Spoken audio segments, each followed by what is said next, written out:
Reserve ফৰেষ্টবিলাকত যিবোৰ encroachment হৈছে এই এনক্ৰচমেণ্ট ৰিমুভ কৰিবৰ কাৰণে এটা এভিকশ্যন ড্ৰাইভ হাতত লৈছে আৰু এই এভিকশ্যন ড্ৰাইভটোক আমি সদৌ অসম ট্ৰাইবেল সংঘই আদৰণি জনাইছোঁ আৰু পূৰ্ণ সমৰ্থন ব্যক্ত কৰিছোঁ।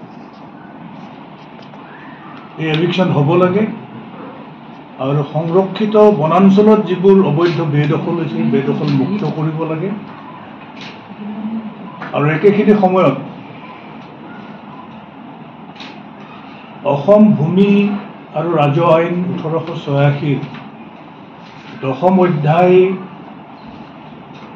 অনুযায়ী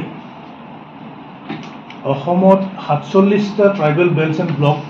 গঠন কৰা হৈছিল 1947 পৰা গ্ৰেজুৱেলি 1989 পৰ্যন্ত আৰু এই ট্ৰাইবেল বেল্ট ব্লকবিলাকত প্ৰটেক্টেড ক্লাছক বাদ দিও নন প্ৰটেক্টেড ক্লাছ আৰু বিভিন্ন ধৰণৰ বণিক গোষ্ঠীয়ে এনক্ৰচমেণ্ট কৰা আমাৰ হাতত তথ্য আছে। এই এনক্ৰচমেণ্টবিলাক ৰিমুভ কৰিবৰ কাৰণে আমি সদৌ অসম ট্ৰাইবেল সংঘই দীঘলীয়া সময় আন্দোলন কৰি আহিছোঁ, দীঘলীয়া সময় আমি চৰকাৰক দাবী দুবা উত্থাপন কৰি আহিছোঁ। কিন্তু দুৰ্ভাগ্যজনকভাৱে কোনো এটা ৰাজ্য চৰকাৰে আজি পৰ্যন্ত ট্ৰাইবেল বেল্টছ এণ্ড ব্লকৰ যিবিলাক অবৈধ বেদখলকাৰী এই বেদখলকাৰীসকলক উচ্ছেদ কৰা পৰিলক্ষিত নহ'ল। যোৱা 2012 চনত যোৰহাটৰ এগৰাকী ব্যক্তি প্ৰদ্যুৎ কুমাৰ বৰাই এটা ৰাজহুৱা স্বাৰ্থ জড়িত গোচৰ গুৱাহাটী উচ্চ ন্যায়ালয়ত লৰিছিল। এই ট্ৰাইবেল বেল্ট ব্লকত সংঘটিত হোৱা এনক্ৰচমেণ্টবিলাক ৰিমুভ কৰাৰ এটা আৰ্জি কৰিছিল কোৰ্টত আৰু গুৱাহাটী উচ্চ ন্যায়ালয়ে 9 ডিচেম্বৰ 2019 তাৰিখে এটা ৰায়দান দিছে আৰু উক্ত ৰায়দানত অসম চৰকাৰক অতি শীঘ্ৰে এটা টাইম বাউণ্ড প্ৰগ্ৰেম লৈ 47টা ট্ৰাইবেল বেল্ট ব্লকত সংঘটিত হোৱা বেদখল উচ্ছেদ কৰিবৰ কাৰণে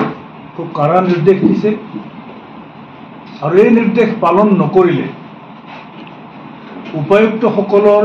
দৰমহা পৰ্যন্ত কৰ্তন কৰাৰ কাৰণে কোৰ্টে এটা নিৰ্দেশনা জাৰি কৰিছে। কিন্তু আমি 19 চনৰ পিছৰে পৰা আজিৰ তাৰিখলৈকে সেই কোৰ্টৰ জাজমেণ্টটোক ইমপ্লিমেণ্ট কৰিবৰ কাৰণে বা কাৰ্যকৰী কৰিবৰ কাৰণে আমি সৰ্বানন্দ সোণোৱাল ডাঙৰীয়া মুখ্যমন্ত্ৰী হোৱাৰ পৰা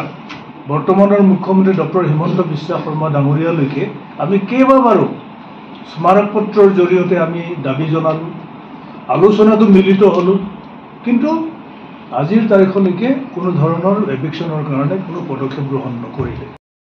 ট্ৰাইবেল সংঘৰ তৰফৰ পৰা ৰিজাৰ্ভ ফৰেষ্টত যেনেকৈ এনক্ৰচমেণ্ট ফ্ৰী কৰিব বিচৰা হৈছে, সংৰক্ষিত বনাঞ্চলবিলাকৰ পৰা বেদখল মুক্ত কৰিবৰ কাৰণে যি এভিকশ্যন ড্ৰাইভ কৰিছে, ঠিক তেনেকৈ ট্ৰাইবেল বেল্ট ব্লকবিলাকত সংঘটিত হোৱা এনক্ৰচমেণ্টবিলাকো ৰিমুভ কৰিবৰ কাৰণে উচ্ছেদ কৰিবৰ কাৰণে আমি দাবী জনাইছোঁ। দাখিল কৰা ৰাজহ বিভাগৰ তথ্য মতে 47টা ট্ৰাইবেল বেল্টছ এণ্ড ব্লকৰ মুঠ মাটিকালি হৈছে 85,80,084 বিঘা টোটেল লেণ্ড ট্ৰাইবেল বেল্ট ব্লকৰ অসমত। ইয়াৰে বেআইনী বেদখল হৈছে 4,18,074 বিঘা 2 কঠা 11 লোচা আৰু গুৱাহাটী অৰ্থাৎ কামৰূপ মহানগৰ জিলাত ইয়াৰ যিটো দক্ষিণ কামৰূপ ট্ৰাইবেল বেল্টৰ গ্ৰেটাৰ গুৱাহাটীত এনক্ৰচমেণ্ট হৈছে 2,046 বিঘা অফ লেণ্ড। এই তথ্যটো ট্ৰাইবেল সংঘৰ নহয়, এই তথ্যটো ৰাজহ বিভাগৰ 2017ত অসম বিধানসভাৰ মজিয়াত দাখিল কৰা তথ্য। গতিকে আইন আছে chapter 10 Assam land and revenue regulation act, আনহাতেদি গুৱাহাটী মহামহিম গুৱাহাটী উচ্চ ন্যায়ালয়ৰ এটা কঠোৰ হুকুম আছে। গতিকে এই হুকুম থকাৰ পিছতো আইন থকাৰ পিছতো ট্ৰাইবেল বেল ব্লকবিলাকৰ এনফৰ্চমেণ্টটো ফ্ৰী নকৰাটো অত্যন্ত দুখজনক কথা, অত্যন্ত দুৰ্ভাগ্যজনক কথা। গতিকে আমি প্ৰদ্যুৎ কুমাৰ বৰা ডাঙৰীয়াৰ যি 78/2012 PIL গোচৰত